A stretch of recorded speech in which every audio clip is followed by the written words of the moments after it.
2 araw bago ang bakbakang Pacquiao Mosley sa Las Vegas, nag-uumapaw na ang pananabik ng boxing fans. Sina Mario Aquino at Joey Bergoro, ngayon pa lang, sigurado na kung kanino pupusta.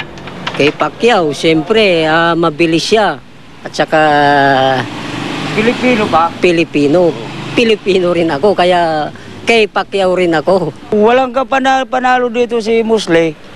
Kasi unang-una, sa bilis lang ni Pacquiao eh. Hindi na matutumbasan ni Mosley. Pero kahit llamado ang pambansang kamao sa paningin ng ilan, si Florencio Cancio tila mas pabor sa mas malaki at di umano'y mas malakas na si Sugar Shane Mosley. Sa akin kahit Pilipino ako, sana kay Pacquiao ako dapat eh.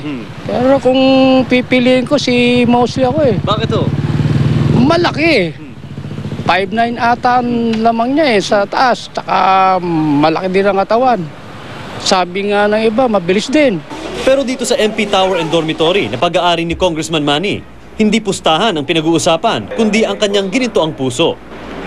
Si Yen Alcantara, itinuturing na hulog ng langit ang tulong na natanggap mula sa kongresista. Dati raw siyang empleyado sa isang gym noong 1996 nang bigyan ng trabaho ni Pacquiao. Binigyan niya ako ng trabaho. Malaking privilege yun sa akin kasi as finance supervisor dito sa MP Tower tsaka same time sa Team Pacquiao, parang yung trust na binigay niya sa akin, hindi mabayaran ng pera yun.